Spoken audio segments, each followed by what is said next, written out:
Jared Pond and the Quirky Malaysian agent.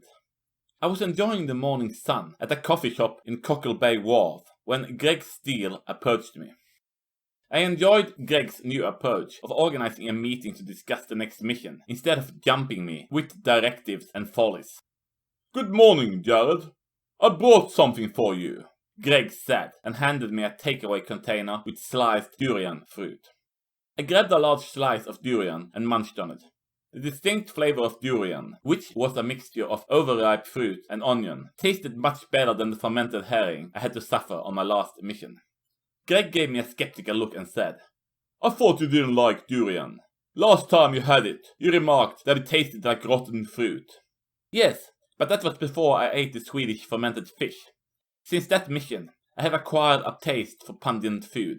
Speaking of which, do you have any cans of Tursvik herring by any chance?" I asked. Greg gave me a worried look, shook his head, and replied, "I hope you haven't gotten addicted to the drugs that the North Resurrection Front hid in the Tursvik containers. I cannot afford to lose one of my top 10 field agents." Greg's words warmed my heart. I was in the top 10 among Iraqi field agents. Thus, I was so close to reaching my goal of being the greatest agent Australia had ever seen. Then I had a recollection. Only 9 field agents were working for Raki. "Greg, there are only 9 field agents with Raki. Surely you meant to say that I was in the top 5, I asked. "Don't flatter yourself, Jared. I meant what I said. You are in the top 10, Greg replied. I sighed and replied, "Okay. Well, tell me about the mission then." "The Malaysian consul in Sydney, Malik Tengku, was found dead yesterday at the Malaysian consulate. Preliminary analysis indicates that he has been dead for weeks, yet no one found him because the killer hid the corpse behind a pile of decomposing durian fruit that masked the stench," Greg revealed. "I understand, but why is this a case for Raki? The New South Wales police handles murder investigations," I objected. "Because the Malaysian consulate is Malaysian territory, and Malik had friends in high places.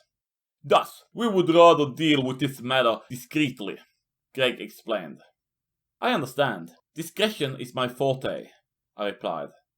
Greg raised an eyebrow, gave me a sarcastic look, and said nothing. After a few seconds of uncomfortable silence, I spoke again. So where are we going?" "You are going as far away from this venue as possible. The other customers are complaining about the stench from your table," an angry cafe manager interjected. I sighed and wondered how long the cafe manager had eavesdropped on our conversation. What a terrible start to our discreet, top-secret mission. "We are going to the airport. I will drive you there," Greg said. After saying this, we left the coffee shop and headed for Kingsford Smith Airport.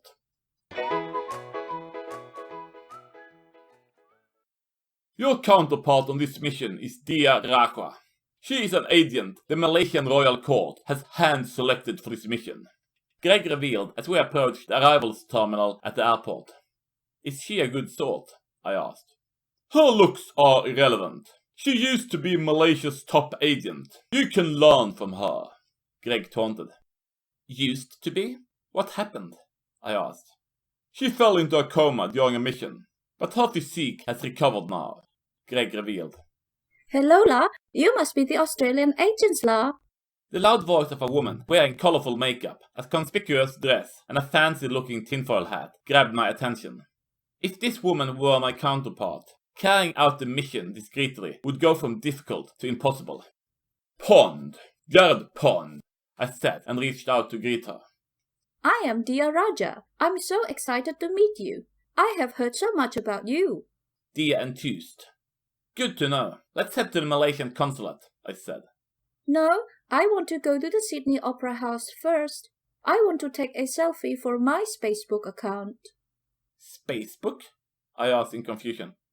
"I'm sorry, I keep forgetting that I'm no longer Diah Lubis, the Malaysian space chef from the Europa moon. My bad." Diah replied.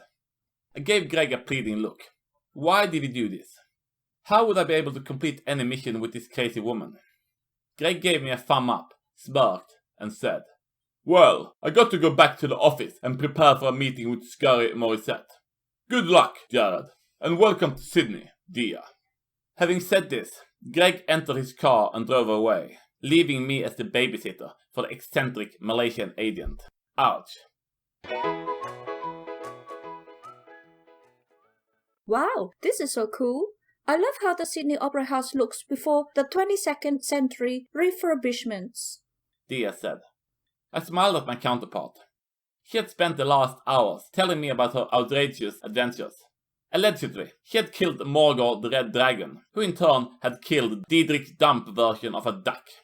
On another mission, she claimed to have killed a troll by teleporting herself and the troll to Mercury. Despite her crazy stories, I enjoyed being in Diah's company. Her youthful enthusiasm and playfulness was something I rarely found in other women. She was like a child in the body of a woman in her late 20s. I can only imagine. What is the opera house like in the 22nd century? I asked. It's a bit tacky, to be honest. Anti-gravity thrusters make the building float, and its color-shifting tiles do nothing to improve its beauty, Diah replied. I smiled when I tried to envision Diah's description. I wasn't a fan of opera, so Diah's rave-inspired version of the opera house was more appealing to me. So, where can I eat the best bebek emas in Sydney? Diah chirped. Bebek emas? I asked. Golden duck. It's my favorite dish, Diah explained. I have never heard about it, I replied. Oh, I see. How about Peking duck? Diah asked. Look, shouldn't we head to the Malaysian consulate first? We have a case to work on, I objected. Oh, I wouldn't worry about that. The consulate is open until 5 p.m. We can head there after a delicious lunch. I know how to solve this case, Diah chirped. I sighed. Greg Steele had set me up for failure by appointing me a partner like this. Then again, what was I supposed to do about Diah's unwillingness to work on the mission? Okay, lunch it is, I replied. Excellent. I'm starving. Where can we get the best Peking duck in Sydney? Diah asked. This was a tricky question. I rarely spend time looking for culinary perfection. I prefer spending my time gambling, philandering, and enjoying liquid breakfasts. I assumed, however, that they would serve Peking duck at the casino, due to the large patronage of Chinese customers. The casino has the best Peking duck in Sydney, I replied with fake confidence. No matter how little I knew, I wouldn't let this detail slip to my pretty and quirky counterpart. Great, the casino it is, Diah said, hugged me, and ran off to stop a cab for us. Oh boy, what a hectic day. Next stop, the Star Casino. Is this really the best Peking duck Sydney has to offer? Diah asked and grimaced. As far as I'm aware, I replied. Oh boy, if I weren't busy keeping Malaysia safe from terrorists, I would relocate to Sydney and teach the locals how to cook. This is not good enough, Diah exclaimed in indignation. I looked at Diah in confusion. She had been cheerful and quirky all day, but ingesting this chewy duck had filled her with anger. Oh well, it was something I couldn't handle, I thought and replied. I see. How about you order a bottle of champagne and a private room? We can keep the drinks cold and everything else hot. Diah shook her head and replied. I'm not interested in being one of the numerous women experiencing the Pond train. One day, you will realize that there is more to life than philandering, Mr. Pond. You'll meet the love of your life in 2021, lose her in 2023, and rekindle the flame with her in 2040. Wow, that's a lengthy way of saying no, I thought and replied. Well, let's go to the consulate and focus on the mission. Diah nodded and we left the casino in silence, as it was a bit awkward to get rejected by the woman I had to work with. Ouch. As we arrived at the Malaysian consulate, the weather had changed and a thunderstorm soaked us. The weather didn't bother Diah. Instead, she smiled and spoke. Perfect. This is exactly as I envisioned our mission. We came at the right time. I had no idea how to respond to that statement, so I said, Very well, let's go inside and talk with the employees of the consulate. Sure, follow me, Diah said and buzzed the gate.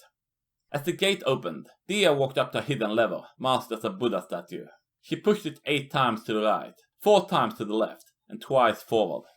I heard a clicking sound that was followed by the draining of the center courtyard fountain.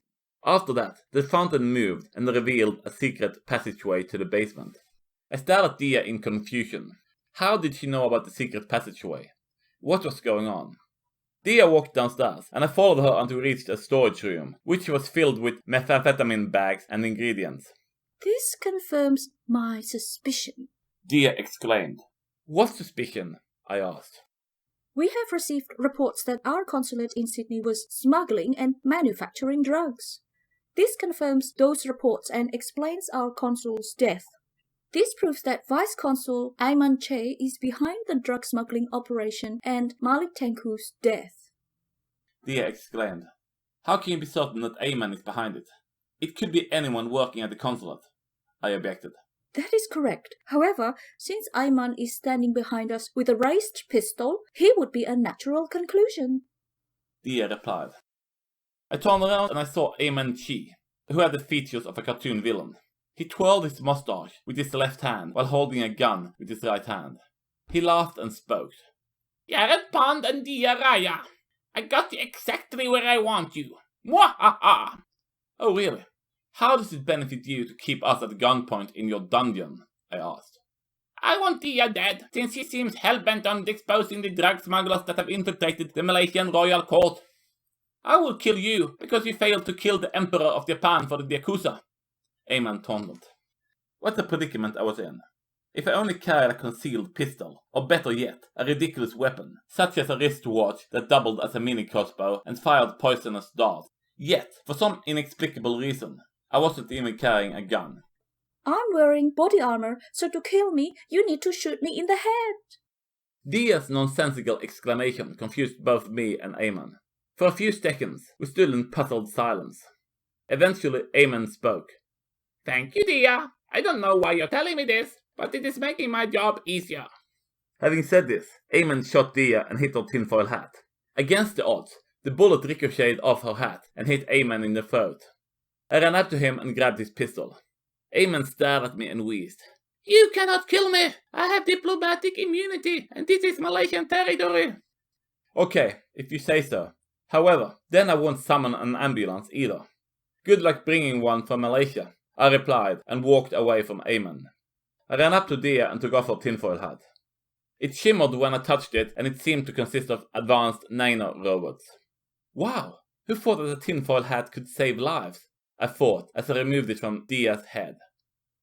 As I removed the hat, I saw her pretty face and the bruise from the bullet impact.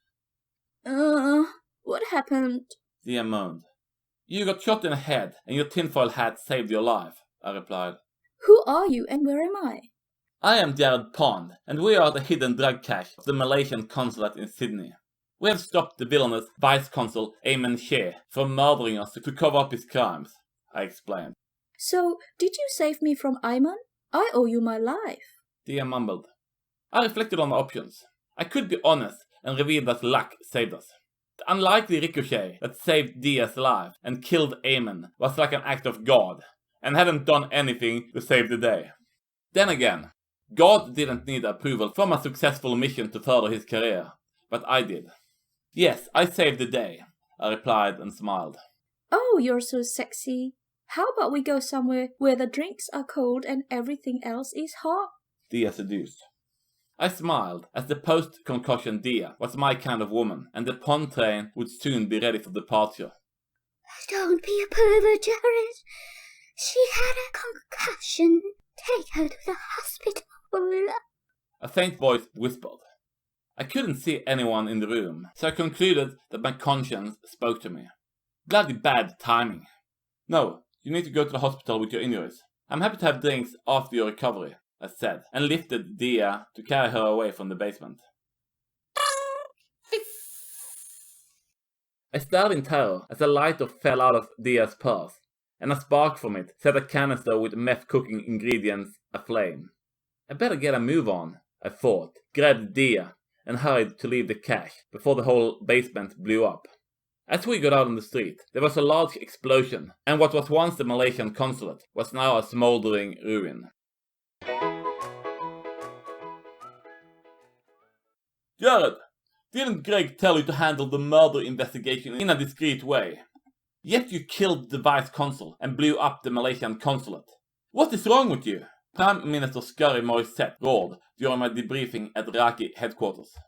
To be fair, the vice consul kind of killed himself. He shot Diah's helmet, the bullet ricocheted and hit him in the throat, I replied. That's not what Diah Raja said. She stated that you took credit for stopping Amen Cheer. Greg interrupted. I lied so I could impress her and have sex with her, I admitted. Enough! You also blew up the Malaysian consulate for no reason, Scurry yelled. So what happened was that a lighter fell out of Diah's purse and lit up the drug-making chemicals, I replied. I have had enough of your nonsense. You are fired, Jared. Scurry roared. I was about to reply when Scurry's aide rushed in and showed him a newspaper. Scurry read the newspaper and he blushed while grinding his teeth. He turned to me and spoke. Oh, I'm sorry about my gaffe. What I meant to do was to offer you a promotion and a raise. Greg was about to say something, but Scurry dragged him out of the room and they slammed the door behind him. I looked at the newspaper. The headline read, The hero Jared Pond saves Australia from an overseas drug smuggling operation and destroys drugs worth billions of dollars. Read all about it on page 2 to 7. I smiled. What was a terrible secret agent if the whole country knew about my activities? It felt good to get recognized for once. Besides, my newfound fame would do wonders for my philandering career. The end.